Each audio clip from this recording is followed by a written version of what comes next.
pero yo le puse para los descorazonados. Así que antes de que empiece a leerlo, voy a orar por esta reunión. Padre, tú que eres el dador de vida, tú eres el que nos llena cada instante, tú eres el que a través de tu hermosa palabra nos has enseñado a vivir una vida recta delante de ti, con sus altas y con sus bajas. Yo sé que la vida es difícil, pero tu palabra nos va a vivificar hoy. Hoy nos va a enseñar grandes cosas que a veces están ocultas a nuestros ojos, pero no a nuestros corazones, Dios. Solamente te pido que tú me prestes el corazón de cada uno de los que me van a escuchar hoy, Señor. Que tú me prestes tus oídos y estén atentos a lo que tú quieres decir hoy. Y no haya ninguna distracción del enemigo que nos pueda separar de lo que tú nos quieres decir. Habla, Señor. Que sea tu precioso espíritu redarguyendo cada corazón de los que estamos aquí y que fluya tu palabra de una manera tal que la podamos llevar a todo aquel que tenga necesidad, hambre y sed de justicia y de tu hermosa palabra. En el precioso nombre de Jesús te lo pido en esta mañana, Padre. Amén, amén, amén. Y amén. Preguntas retóricas, como siempre. Te pregunto, de los que están hasta la pared, hasta los que estamos acá y también para mi nieta y para mí. ¿Alguna vez has sentido que tu vida espiritual se ha enfriado? Que aunque crees en Dios, hay algo que te falta por dentro. ¿Has pasado por momentos en los que te cuesta mantener la fe? En los que las luchas diarias, los problemas familiares, los problemas en pareja, la presión del trabajo o la decepción del corazón te hacen sentir vacío, cansado o incluso distante de Dios? Esa sensación de vivir una fe débil, de no sentirte digno o de no saber cuál es tu propósito. Te pregunto porque también enfrentaron lo mismo los cristianos del siglo I. Gente como tú y como yo, con sueños, con miedos,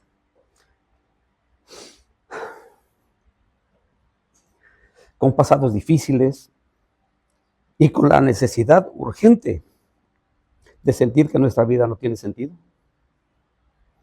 Porque mira, si es así, hoy vamos a escudriñar una epístola que no solo enseña doctrina, sino que enciende el corazón. En ella, el autor abre el cielo y revela quiénes somos realmente en Cristo. Este libro fue escrito para ese momento en el que nos preguntamos, ay Señor, ¿por qué mi fe parece tan frágil? ¿Por qué siento que a veces lucho solo o sola? En estos 6 capítulos, el escritor nos muestra la raíz de nuestra identidad espiritual y el secreto para vencer la oscuridad interior. Y nos enseña que no es en nuestras fuerzas, sino con el poder del amor de Dios. Aquí vamos a descubrir que no importa cuán lejos nos sintamos, Dios ya nos había escogido antes de la creación del mundo. Bueno, esto ya me levanta el ánimo, no sé a ustedes, pero a mí me levanta mucho el ánimo todo esto. Aquí vamos a descubrir que no importa cuán lejos nos sintamos, Dios ya nos había escogido desde antes de la creación del mundo. Que no estamos perdidos, sino redimidos. Que no estamos solos, sino rodeados por su gracia y que no hay razón para vivir derrotados. Así que preparémonos porque esta es una de las historias o una historia escrita, no, es más que una historia, es un viaje al alma.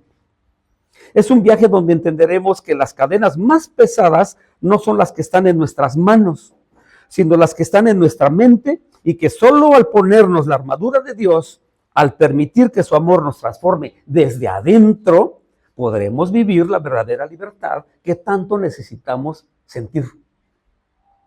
Estoy hablando del libro de los Efesios.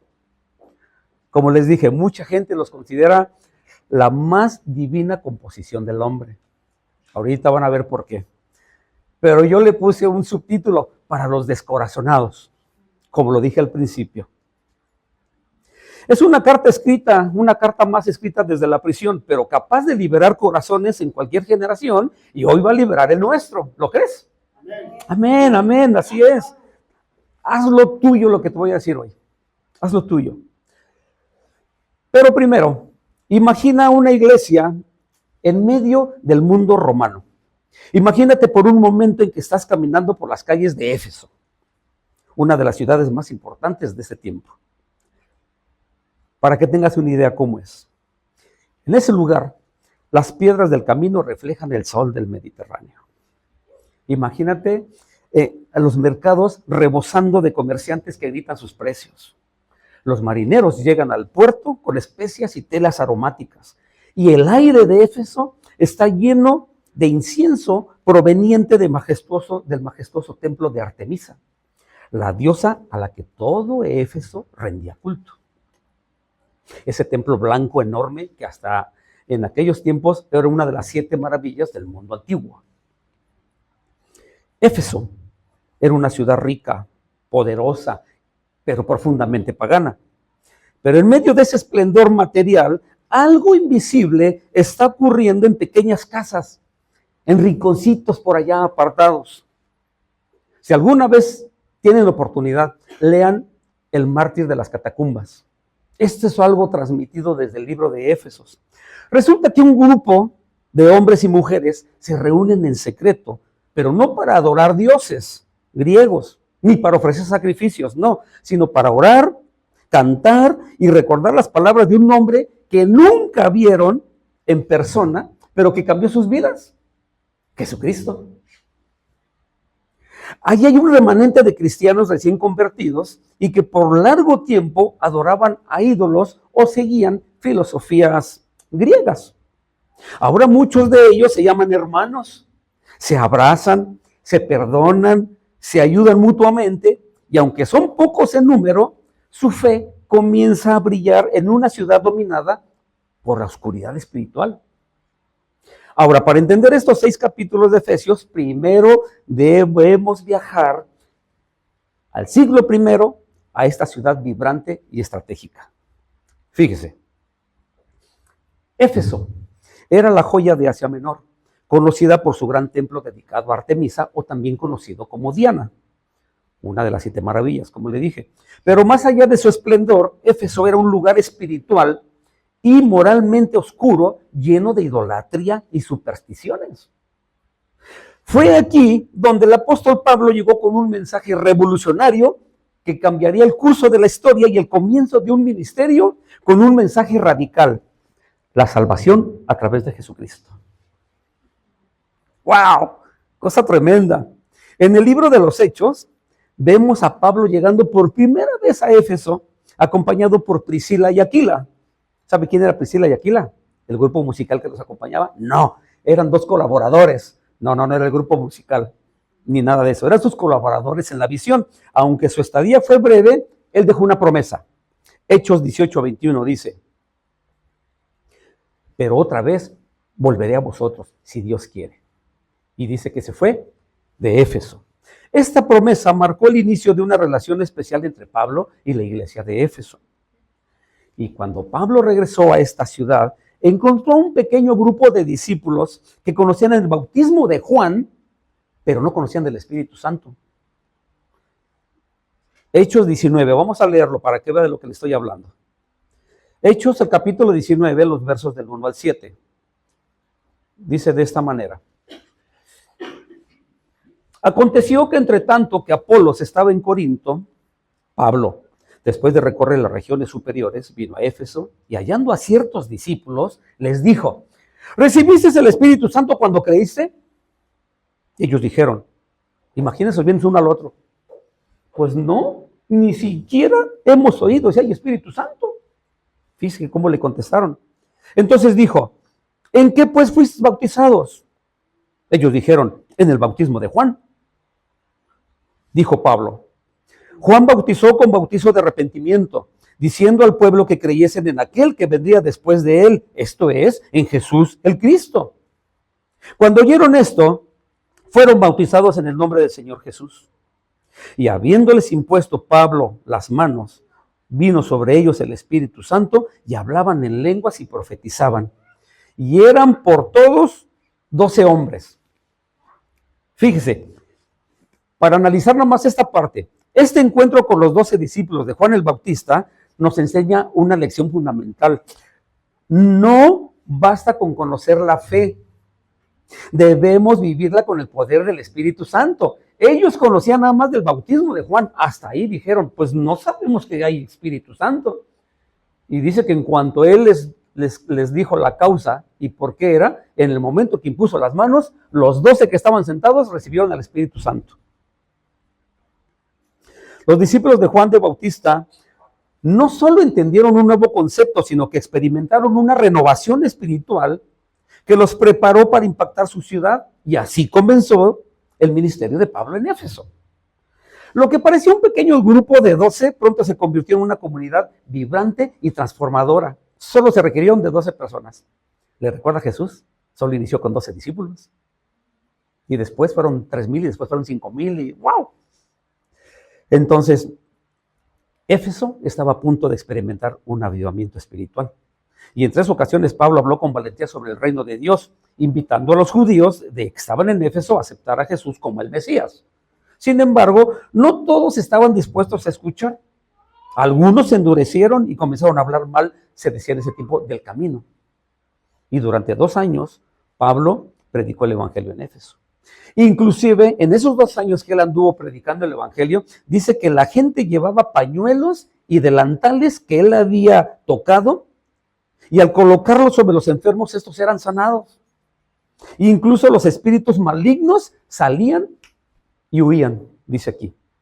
Ahora, estos milagros no eran simplemente para asombrar, no, sino para confirmar que el mensaje de Pablo venía del poder de Dios. El poder del evangelio empezó a ser conocido incluso entre los exorcistas ambulantes judíos.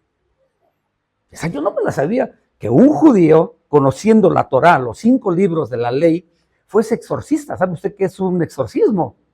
Sacarle el chamuco a una persona, ¿ah? Con ajos, con cebollas, con vinagre. Ellos buscaban la forma, pero ellos eran exorcistas, judíos, conocedores de la ley.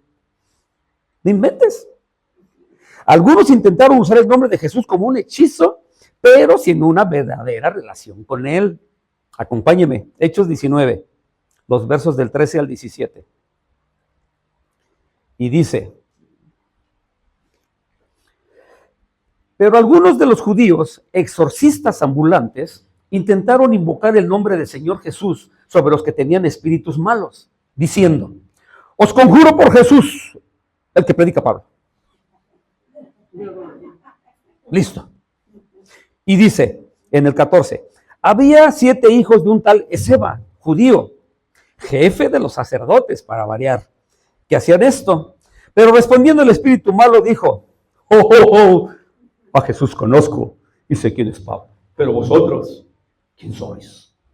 ¿Te imaginas la voz de esa persona endemoniada levantando una voz y riéndose de ellos? Ay, me di escalofrío. Este evento provocó temor en toda la ciudad y el nombre de Jesús fue magnificado. Las personas comenzaron a conocer que no se trataba de un poder cualquiera, sino del poder del Dios viviente. ¿Qué creen que sucedió? Esto impactó, el evangelio empezó a impactar tan profundo que muchos habitantes de Éfeso confesaron sus pecados y renunciaron a sus prácticas idolátricas. Empezaron a quemar sus libros de hechicería, tiraron los ajos y el vinagre y todo aquello con lo que hacían esos exorcismos. Se acabó todo ello. Y dice en Hechos 19 que así crecía y prevalecía poderosamente la palabra del Señor. Mi hermano, te voy a decir algo. Cuando el evangelio es proclamado con valentía y respaldado por el poder de Dios, la gente cambia. ¿Cierto o no? Amén. Tú ve y proclama la palabra del Señor con poder, Dios te lo respalda y la persona va a cambiar. ¿Cuándo? En los tiempos de Él, ¿verdad? Él tiene el proceso para cada persona que no quiere escuchar, pero cuando tú lo haces sin miedo y sin temor, Dios te respalda. Y la persona va a cambiar. Eso es seguro, la palabra no lo afirma. ¿Pablo enfrentó oposición? Sí, Pero nunca se rindió y Dios utilizó su fidelidad para transformar a una ciudad entera.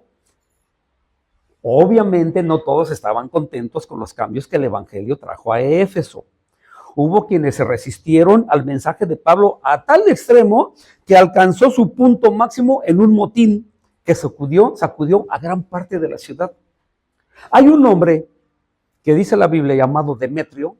Este hombre era un platero de Éfeso. ¿Saben qué problema tenía él con Pablo? Él observaba con creciente preocupación cómo su negocio comenzaba a decaer. ¿Sabe cuál era la razón?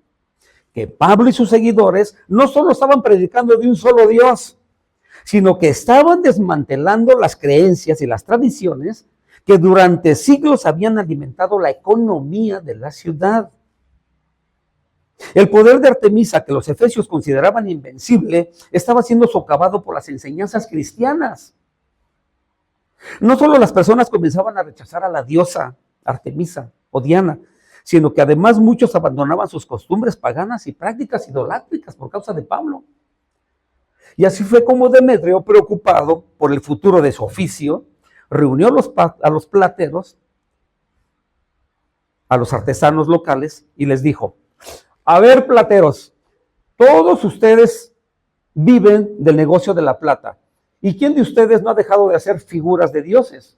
¿Y quiénes de ustedes no han hecho casitas y templos de la diosa Diana? ¿Cuántos están perdiendo sus utilidades? Y todos, nosotros, yo ya no vendo, yo ya cerré mi negocio, yo ya tuve que rentar. Empezaron los problemas por causa de esto. Y dijo: ustedes saben que nuestra prosperidad depende de este negocio. Y este Pablo está persuadiendo a muchos diciendo que los dioses que hacemos con las manos no son dioses. ¿Ustedes lo creen? ¿Vamos a dejar que Pablo nos intimide con ello? ¿Que él le esté diciendo que los dioses que nosotros hacemos con nuestras manos no son dioses? Imagínense a Demetrio. Demetrio utilizó las palabras de Pablo para encender la chispa del conflicto. O sea, él no inventó nada. Para él no se trataba solo de un asunto religioso, sino de sustento y de lo que representaba el culto a Artemisa para la comunidad. La multitud comenzó a reunirse en las calles con rostros airados y gritos de ira, mientras que los plateros se agrupaban y se preparaban para marchar hacia el teatro. La indignación de Demetrio se extendió rápidamente y la multitud, inflamándose con la rabia que más podían, empezaron a gritar: grandes Artemisa de los efesios, grandes Artemisa de los efesios, viva Diana, viva nuestra diosa. Y ahí iban todos en marcha. Imagínense el desfile para ir al teatro de la ciudad. El teatro de la ciudad era uno de los edificios más enormes que había, en el cual cabían por lo menos 20,000 personas. O sea, más o menos el estadio de aquí del Guaycura, ¿no? Me imagino. Una cosa así era el teatro. Esta protesta se convirtió en una manifestación en masa que recorrió las calles de la ciudad. ¿Y sabe qué? Había dos personas también que eran compañeros de Pablo, Gayo y Aristarco. Dice alguien por ahí: yo no sabía que existían esos nombres en la Biblia. Pues sí, había un hombre que se llamaba Gayo y otro se llamaba Aristarco. Ellos fueron jalados entre la multitud porque sabían que eran amigos de Pablo. ¿Qué pretendían? Tal vez lincharles. Cuando ellos vieron esto, le dijeron a Pablo: Pablo, no salgas, porque Pablo quería defender su fe delante de Demetrio para demostrarle lo que él ya le había dicho antes. Pero la multitud ya estaba tan cansada con todo esto que hicieron un motín y hicieron una huelga prácticamente. Y se los llevaron arrastrados. En ese momento Pablo sí quería intervenir, pero no le dejaron. Entonces, mis hermanos, el teatro se convirtió en el epicentro de un caos absoluto de una ciudad tan grande. Y en medio de ese tumulto, un hombre llamado Alejandro, también judío, hizo un intento por calmar la multitud, pero por defender a Pablo. Pero mientras más hablaba, más lo callaban con los abucheos y le decían lo mismo: grande es nuestra diosa de los efesios. Finalmente, en medio de la confusión, un hombre con autoridad llamado el secretario de la ciudad logró calmar a la multitud. Él sabía perfectamente que iba a tener un problema con los romanos, porque eran los que dictaban ahí. Y les dijo: a ver, tranquilos, díganme, ¿quién no sabe que la ciudad de los efesios es la guardiana del templo de la gran Artemisa y de su imagen caída del cielo. Fíjese cómo el secretario de la ciudad buscó palabras persuasivas para calmar a más de 20,000 personas. Y dijo, nada de lo que estamos discutiendo está fuera de lo normal. La multitud comenzó a calmarse y algunos murmuraban, pero fue disminuyendo lentamente. Y con prudencia el secretario apeló a la legalidad y dijo, a ver, señores, si Demetrio y los plateros tienen una queja, presenten sus argumentos ante las autoridades del lugar. Pues esta reunión no tiene no tiene razón de ser, dijo. Y dice que al escuchar estas palabras del secretario de la ciudad, la multitud se dispersó. Después de estos tumultuosos años en Éfeso, Pablo fue arrestado y llevado a Roma privado de su libertad física. Esta fue la introducción nada más de lo que es. Ahora vamos a la carta de Éfeso. Esto sucedió en el libro de los Hechos. Cuando tengan su Biblia en casa, abran el capítulo 19. Y en el capítulo 19, esto que yo les acabo de leer, lo van a poder ver ustedes más detenidamente. Qué curioso, cuando empecé a leer el capítulo 19 acerca de esta historia, me fui en reversa. Empecé a leer el 18 y me piqué y leí el 17, me fui al 16, luego el 15, luego irme para adelante, me fui hacia atrás porque fue algo motivante lo que vi aquí, quería ver las causas, ¿no? Bueno, muy bien, ahora sí, capítulo 1, vamos a ver el primer capítulo de Efesios. Pablo escribió una carta que trasciende el tiempo y espacio. Esta carta no solo fue un mensaje de aliento a los creyentes de Éfeso, sino una proclamación del ministerio de Cristo.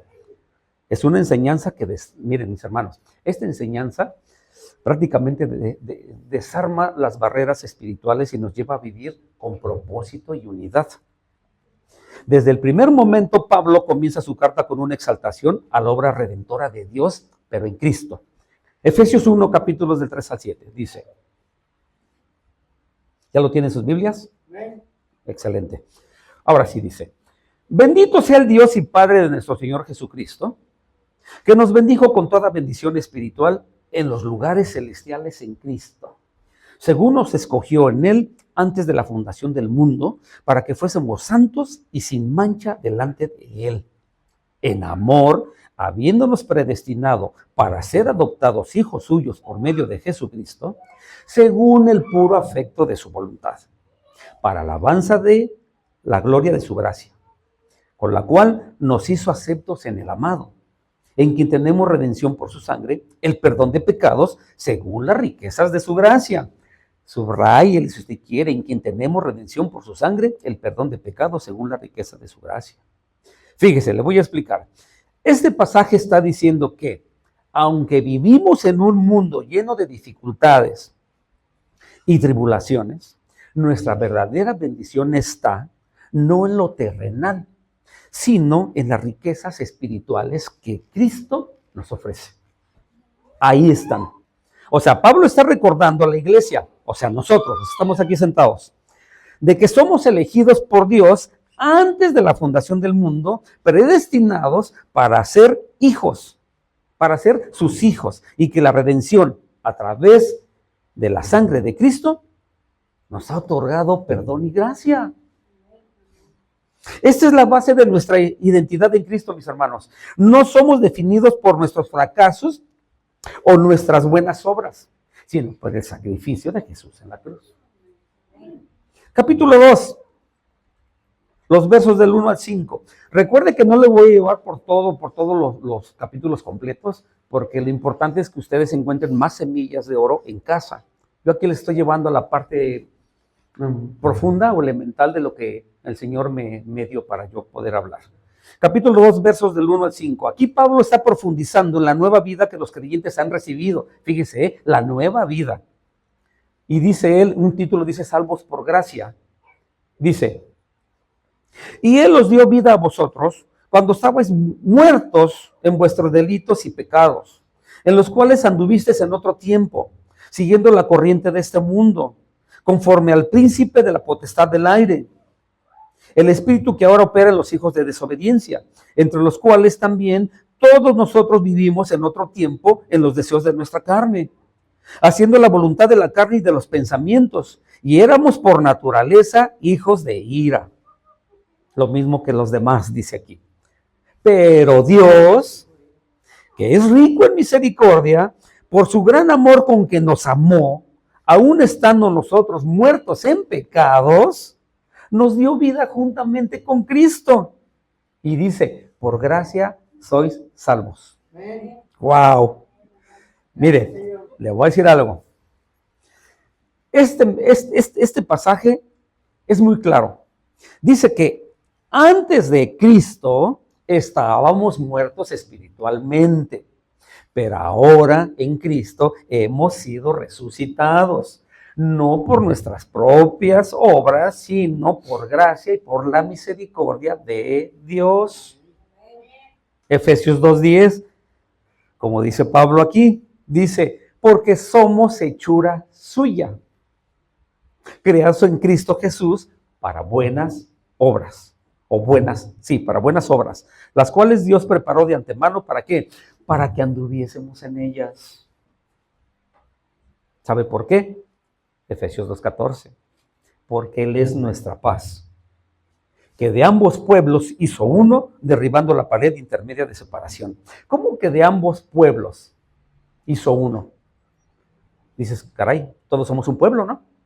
En la fe todos somos un pueblo, pero allá están los judíos, allá están los norteamericanos, allá están los canadienses, allá están los australianos, pero dice él, pero él hizo uno solo, dice. Porque Él es nuestra paz, que de ambos pueblos hizo uno, derribando la pared intermedia de separación. Mire, le voy a explicar. Este pasaje está diciendo que la separación entre los judíos y los gentiles, que había sido parte de la historia de Israel, fue derribada por Cristo. Se lo digo de otra manera. Nosotros dejamos de ser gentiles por medio de la fe. Ahora todos somos una familia en Él, porque en Cristo no hay diferencia de razas, ni culturas, ni estatus sociales. Él dice que somos uno. Y esta unidad debe reflejarse no solo en nuestras relaciones dentro de la iglesia, sino también en nuestra misión de llevar el evangelio al más cercano. Entonces, la paz de Cristo derrota o destruye barreras y nos llama a ser embajadores de reconciliación. ¿Sí me expliqué? Si no, me regreso. Capítulo 3. En este capítulo, Pablo ora por la fortaleza espiritual de los creyentes. Fíjese lo que dice él. Efesios, capítulo 3, los versos del 14 al 19. Y tiene un título que dice, el amor que excede a todo conocimiento. Efesios 3, los versos del 14 al 19, dice, por esta causa doblo mis rodillas ante el Padre de nuestro Señor Jesucristo, de quien toma nombre toda familia en los cielos y en la tierra, para que os dé, conforme a las riquezas de su gloria, el ser fortalecidos con poder en el hombre interior por su espíritu, para que habite Cristo por la fe en vuestros corazones, a fin de que, arraigados y cimentados en amor, seáis plenamente capaces de comprender con todos los santos cuál sea la anchura, la longitud, la profundidad y la altura, y de conocer el amor de Cristo que excede a todo conocimiento, para que seamos llenos de toda la plenitud de Dios. Se lo explico. Pablo sabe que sin el poder del Espíritu Santo, los creyentes no podrán enfrentar las dificultades del mundo. El vivir en plenitud viene a través del Espíritu, y solo así es como cada uno de nosotros somos fortalecidos. Y Pablo ora para que el amor de Cristo habite profundamente en nuestros corazones, para que podamos entender lo inmenso e incomprensible de su amor. La carta de Pablo a los Efesios es más que una simple epístola. Es un llamado a vivir de acuerdo con nuestra identidad en Cristo, mis hermanos. Capítulo 4. Pablo comienza este capítulo con un llamado a la acción. Efesios 4, los versos del 1 al 6. Y tiene un subtítulo que dice, la unidad del Espíritu. Mire cómo dice. Yo pues, preso en el Señor, os ruego que andéis como es digno de la vocación con que fuisteis llamados, con toda humildad y mansedumbre, soportándonos con paciencia los unos a los otros, pero ¿cómo? Dice, en amor, solícitos en guardar la unidad del Espíritu en el vínculo de la paz, un cuerpo, un espíritu, como fuisteis también llamados en una misma esperanza de vuestra vocación. Un Señor, una fe, un bautismo. Un Dios y Padre de todos, el cual es sobre todos y por todos y en todos. Mire, este pasaje nos está invitando a que vivamos de acuerdo con nuestra nueva identidad, a caminar con humildad, mansedumbre y paciencia. De esa manera estamos llamados a guardar la unidad, como dice él, en el vínculo de la paz. Esta unidad entre nosotros es fundamental. No es solo la unidad con los demás creyentes, sino la unidad en el Espíritu, que refleja la obra de Dios en nuestras vidas. O sea que la vida cristiana no es solo una serie de creencias, sino una forma de vivir que honre a Dios y refleje su carácter. Es por eso que dice en Efesios 4:11, y Él mismo constituyó a unos apóstoles, a otros profetas, a otros evangelistas, a otros pastores y a otros maestros. A ver, mi hermano, ¿hay aquí apóstoles? Levánteme la mano, ¿quién es apóstol? Héctor, apóstol. No. Johnny, apóstol. No tenemos apóstoles. ¿Por qué nos constituyó a unos? Dice, que a uno nos constituyó apóstoles. A otros profetas. ¿Tenemos profetas? Bueno, yo aquí tengo una profeta, pero no quiere levantar su mano. Yo aquí tengo una profeta. Sí. ¿Tenemos apóstoles? Sí. ¿Evangelistas? Tenemos evangelistas. ¿Cómo que no? Tenemos evangelistas, por supuesto, tenemos evangelistas. Todos podemos ser evangelistas, mis hermanos, no me digan que no. Todos proclamamos el evangelio. De una forma u otra, o pequeña como sea, ¿a poco no abrimos nuestra voz para compartir el evangelio a otros? Amigos, tíos, sobrinos, hijos.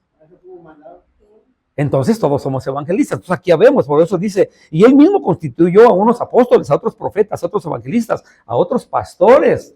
¿Tenemos pastor? Tenemos pastor. ¿Tenemos maestros? Tenemos maestros, entonces eso es para nosotros. Aquí está.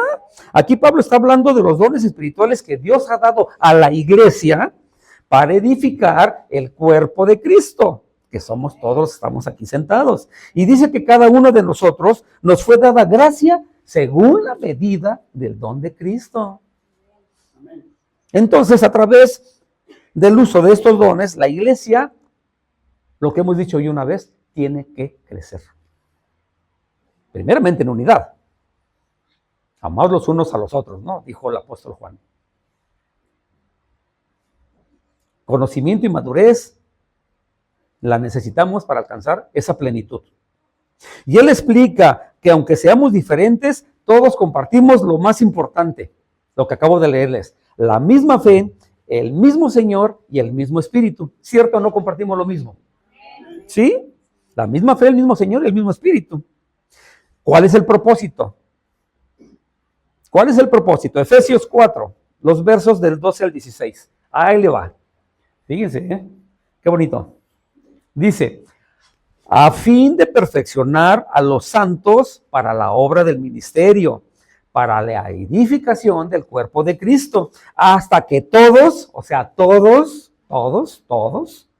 lleguemos a la unidad de la fe y del conocimiento del Hijo de Dios, a un varón y una mujer perfecta, a la medida de la estatura de la plenitud de Cristo, para que ya no seamos niños fluctuantes, llevados por doquiera de todo viento de doctrina, por estratagema de hombres que para engañar emplean con astucia las artimañas del error, sino que siguiendo la verdad en amor, crezcamos en todo en aquel que es la cabeza, esto es Cristo, de quien todo el cuerpo bien concertado y unido entre sí por todas las coyunturas que se ayudan mutuamente, según la actividad propia de cada miembro, recibe su crecimiento para ir edificándose en amor. A ver, miren qué claro estuvo esto. Vivir como cristianos implica ser parte activa de la iglesia. No escuché los amenes. Vivir como cristianos, Lili, mi hermana, mi esposa y todos los que estamos aquí, vivir como cristianos implica ser parte activa. ¿Qué está diciendo? No nomás vengamos y calentemos una silla, seamos activos. ¿En qué? Proclamar el evangelio. Vienes, aprendes, lo llevas. Vienes, aprendes, te alimentas. Vienes y vienes y lo compartes.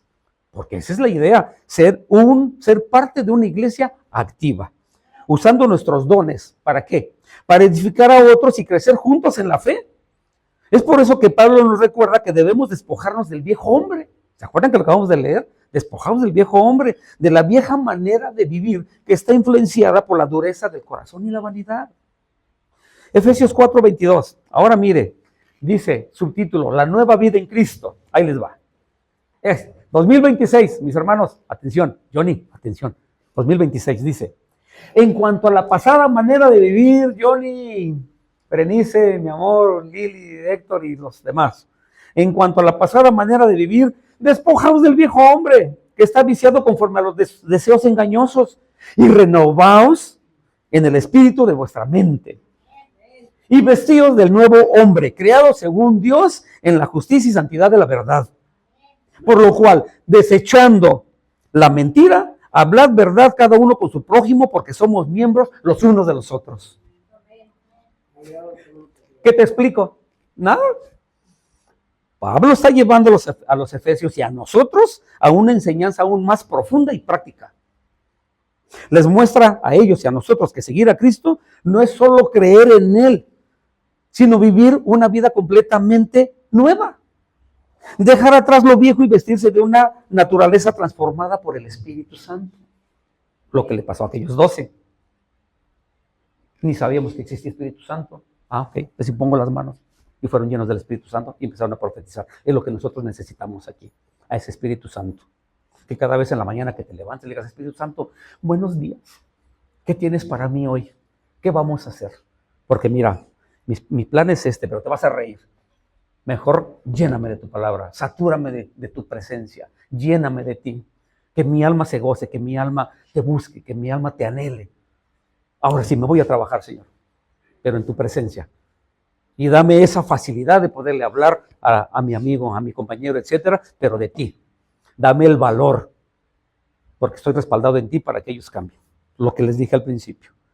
Efesios 4:26, y dice, no, espéreme.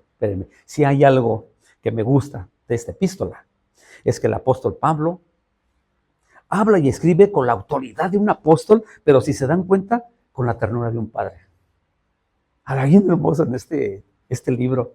Ahora sí, dice él, con la ternura del Padre. Efesios 4:26.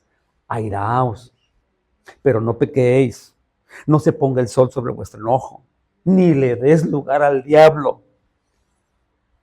¿Qué está diciendo aquí? A ver, eso está bien práctico y lo he dicho varias veces. Los efesios, como nosotros, hoy en día, tenemos discusiones. Tenemos diferencias, tenemos malos entendidos, ¿cierto o no? Si no se diga los casados, ¿va? Los solteros allá la andan librando, pero los casados son los que tenemos más esto. Tenemos discusiones, sí, tenemos diferencias, sí, tenemos malos entendidos, sí, igual que los hombres del primer siglo, la misma. Pero Pablo nos enseña que un corazón no guarda rencor, que el enojo debe resolverse antes de que anochezca para que cada día deba terminar en paz. Yo podría darle un testimonio con mi esposa yendo en el carro y nos enojamos y bla, bla, bla, y llegó a su trabajo y el Señor me redarguyó a mí. Le dije, perdóname, papá, pero son las cosas que tenemos que hacer, ¿verdad, amor?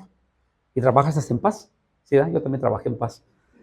Tuvimos nuestras diferencias y por poquito y me da un portonazo y me va a romper el cristal de la puerta, pero espérame, detente. Otro día se los platico, estuvo bien largo. Bueno, capítulo 5. Dice, Efesios 5, el verso 11, ándale.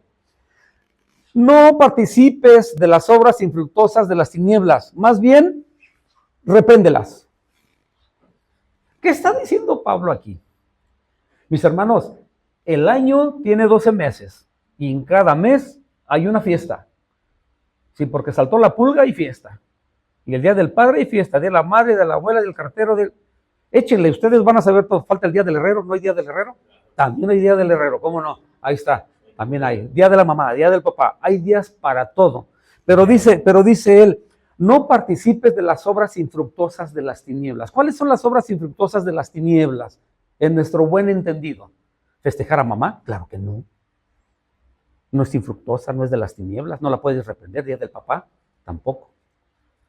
Pero tu corazón te dicta y tu corazón te dice cuando estás realmente en algo incorrecto y lo desechas de inmediato y reprendes.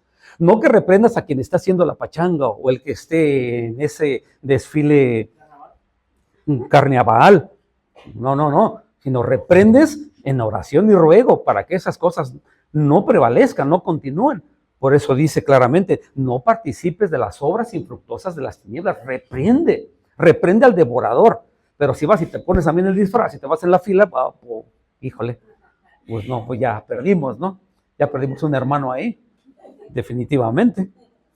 Ahora sí, Pablo se detiene en uno de los temas más sensibles y sagrados. ¿Saben cuál es? El hogar. El hogar es de lo más sagrado que puede haber en esta vida terrenal. Él sabe que la verdadera fe no solo se demuestra en los templos. Mi hermano que me escuchas, la verdadera fe no solamente se demuestra en los templos, sino en la vida cotidiana, en el trato con tu familia, en las palabras que se dicen en casa, en la manera de amar, de servir y de perdonar. Ahí, no es aquí. Aquí estamos aprendiendo para llevarlo afuera. Efesios 5, capítulo 21 al 33. Dice, someterse los unos a los otros, el subtítulo. Y dice así, someteos unos a otros en el temor de Dios. Las casadas, a ver, ¿cuántas casadas hay aquí? Levante su mano. Casadas, ok. Las casadas estén sujetas a sus propios maridos como al Señor. Porque no dicen amén. Las casadas estén sujetas a sus maridos como al Señor. Karen, no te escuché. No amén. Ok. Dice, porque el marido es cabeza de la mujer, así como Cristo es cabeza de la iglesia, la cual es su cuerpo y Él es su Salvador. Así que, como la iglesia está sujeta a Cristo, así también las casadas lo estén a sus maridos en todo. Maridos, a ver cuántos maridos hay aquí. Levanten la mano, maridos, no se agüiten. Venga, Johnny, hombre, ya te vi. Eso, ahí estás. A ver, entonces para ustedes y para mí. Maridos, amad a vuestras mujeres. Amén. Mira pues, maridos, amad a vuestras mujeres, así como Cristo amó a la iglesia y se entregó a sí mismo por ella. ¿Para qué? Verso 26, para santificarla, habiéndola purificado en el lavamiento del agua por la palabra, a fin de presentársela a sí mismo una iglesia gloriosa que no tuviese mancha, ni arruga, ni cosa semejante, sino que fuese santa y sin mancha. Así también los maridos deben amar a sus mujeres como a sus mismos cuerpos. El que ama a su mujer, a sí mismo se ama. Porque nadie aborreció jamás a su propia carne, sino que la sustenta y la cuida, como también Cristo a la iglesia. Porque somos miembros de su cuerpo, de su carne y de sus huesos. Y dijo allá en el Nuevo Testamento, en el Génesis, la primera persona que profetizó del matrimonio sin conocer de ello, dijo, por esto dejará a su padre y a su madre y se unirá a su mujer y los dos serán una sola carne, junto con su suegra. No es cierto, ¿eh? No es cierto, no dice eso, nada más ellos dos. Grande es este misterio, dice. Mas yo digo esto respecto de Cristo y de la iglesia. Por lo demás, cada uno de vosotros ame también a su mujer como a sí mismo, y la mujer respete a su marido. Ay, amén. Gracias, amor. Este hermoso pasaje dice que el matrimonio y la familia, fíjense, apréndanse esta.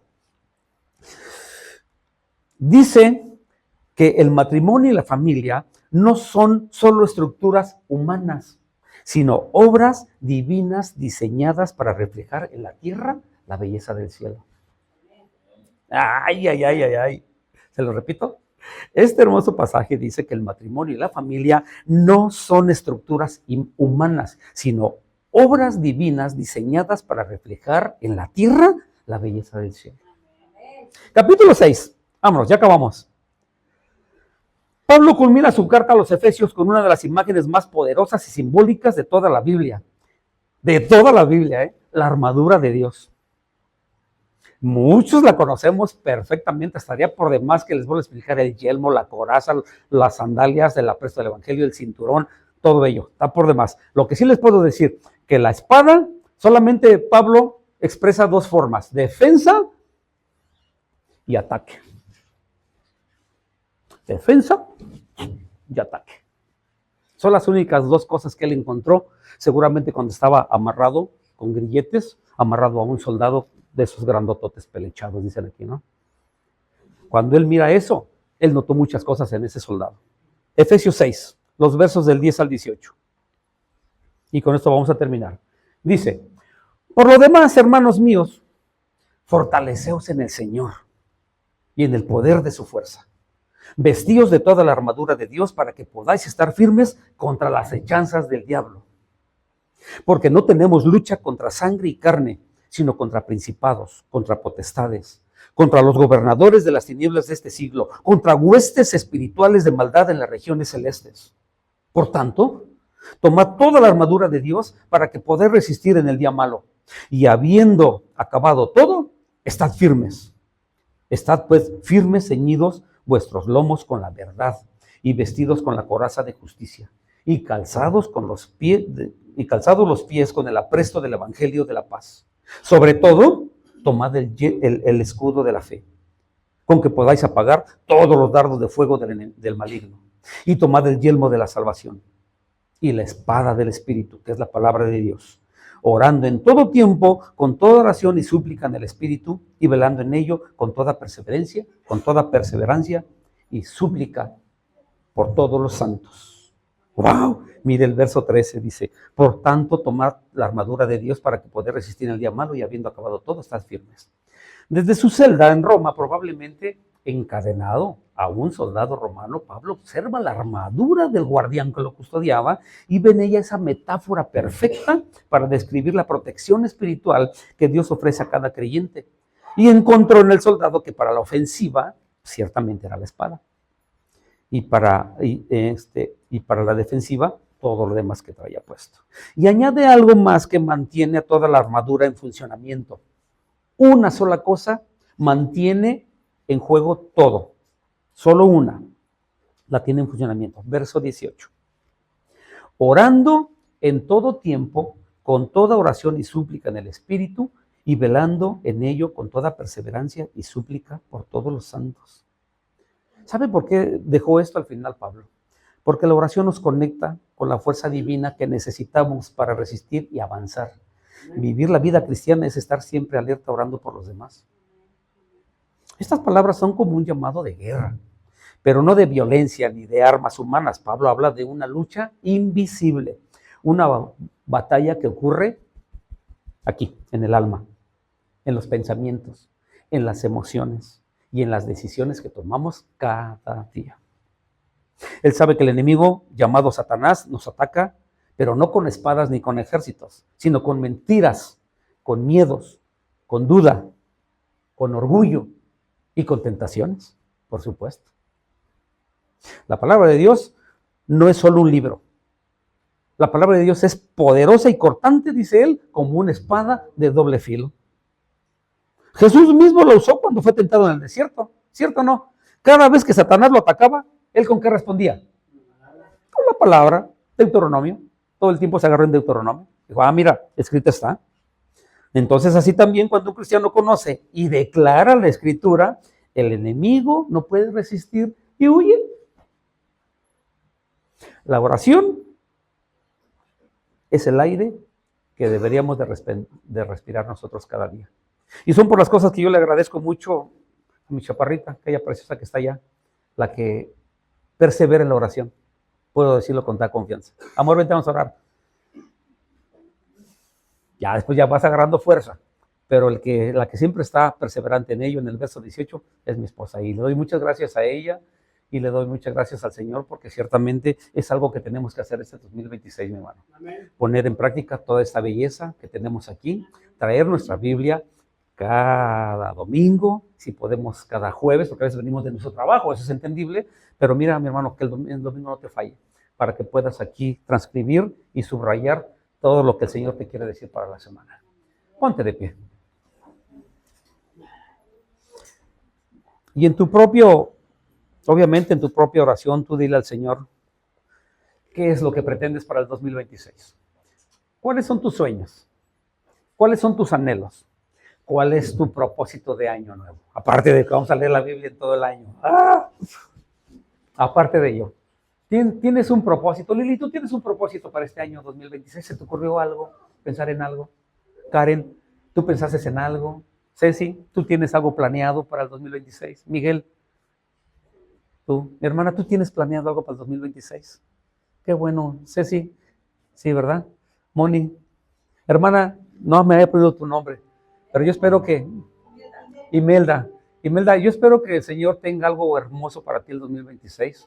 Pero ¿sabes qué? Sobre todo, que la salud prospere en tu vida y que esa salud te dé fuerza para poder continuar con todo lo que Dios quiere poner en tu vida diaria. Ese es el propósito de Dios. De este lado, ¿tienen propósitos? Johnny, ¿planeaste algo para el 2026? Nana, ¿qué tienes en mente para el 2026? No me lo digan, solamente les pregunto al azar. ¿Perdón, tu nombre? Evelyn, ¿has planeado? ¿Has dicho, voy a hacer esto? Porque muchos planeamos y arrancamos con todas las fuerzas, ¿no? Los primeros meses y después, ya por febrero, marzo y abril, ya le dijimos adiós a nuestro proyecto, a nuestro sueño, a nuestro anhelo. ¿Por qué? Porque nuestro carácter se debilitó. Sofi, ¿tienes algo planeado? Qué bendición. Hija mía, ¿tienes algo planeado? Aún no tienes nada planeado.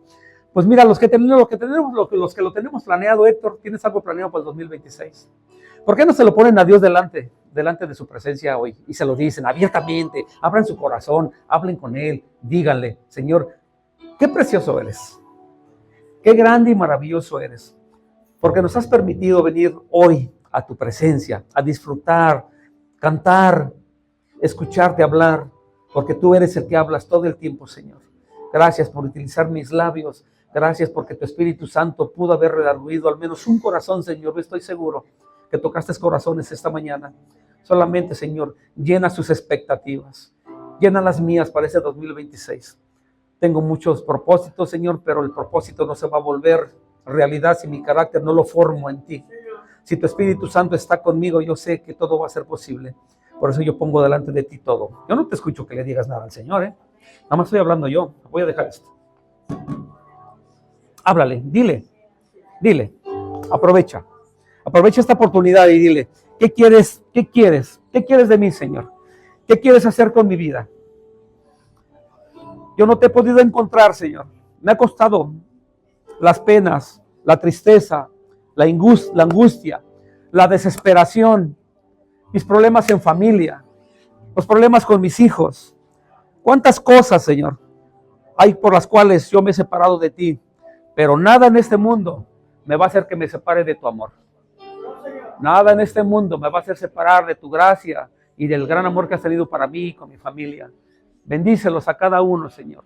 Llena de tu hermosa presencia mi vida, satúrala con tu precioso espíritu y pon en mí, Señor, esa necesidad de buscar de estar en paz con mi familia, de estar en paz con mi esposo, de estar en paz con mi esposa, de poder ser llena de tu presencia y poder buscarte día tras día, Señor. Satura, Padre Santo, llena cada corazón que está aquí, Dios, y sé tú presente en sus vidas, Señor. Llena, quita toda carga, quita toda opresión. Y si hay problemas económicos, Señor, que tú calmes todo aquello que haya en nuestras finanzas, nuestra economía, todos los problemas diarios que tenemos, Dios. Los ponemos en tus manos para que tú hagas, Dios. Porque aquí hay maestros, aquí hay profetas, aquí hay evangelistas, aquí hay gente que está preparada para buscar de tu hermosa presencia, Señor. Llena a este varón, Señor, de tu hermosa presencia, satúralo, que él sea ejemplo en su casa, con su hija, con su esposa, y que todas las cosas que haya en su corazón sean prosperadas, pero en tus perfectos tiempos, Dios. Gracias, Rey, porque tú eres real, tú eres bueno y nos lo has mostrado una y otra vez, Dios. Gracias porque este año que pasó, tú permitiste que nuestros hijos pudieran salir, algunos de aflicción, otros estaban encadenados por las drogas, otros estaban viviendo una vida totalmente diferente a la tuya, pero qué bueno que aquí están los varones esforzados que van a buscar de tu hermosa presencia, Señor. Gracias, Padre, por los que tienen a sus hijos lejos. Gracias, Rey, porque tú los has guardado en el hueco de su mano. Permite, Padre Santo, que este 2026 podamos tener victoria en tu nombre, Señor. Que cada uno de los que estamos aquí podamos ser llenos de esa hermosa presencia y podamos seguirte con un solo fin, alcanzar ese lugar celestial que tú tienes preparado para nosotros. Poder llegar a esa mesa y sentarnos a la mesa del gran Rey y Él pueda decir, bienvenidos. Bienvenido, gózate con tu Señor. Gracias, Rey. Gracias por este espacio que nos diste, Señor. Bendice a cada uno de mis hermanos. Danos la oportunidad de llegar al 2026, Señor, aunque falta un poquito, pero ahí estamos, Padre, esperando de tu misericordia y tu gracia y de tu amor, Dios. Llénanos en bendiciones, Señor. Esa bendición que enriquece, que viene solamente de ti, Dios. Gracias, Eterno. En ti ponemos nuestras fuerzas y en ti ponemos, Señor, nuestro aliento. En ti ponemos nuestra fortaleza, porque tú eres nuestro pronto auxilio en toda necesidad y en toda tribulación. Gracias, Rey. Gracias, Rey. Bendice a cada uno de los que estamos aquí. En el precioso nombre de Jesús, y que tu Espíritu Santo llene este lugar cada vez que nos reunamos aquí. Que haya, Señor, una atmósfera diferente en cada uno de nosotros cada vez que vengamos a este lugar. Y que podamos llenar tu casa con alabanza, con salterio y arpa, Señor. Y tu palabra nos vivifique completamente día tras día, Dios. Gracias, mi Señor. En el precioso nombre de Jesús, a quien damos la gloria, la honra y la alabanza esta mañana. Amén y amén, Padre Santo. Sí, Señor.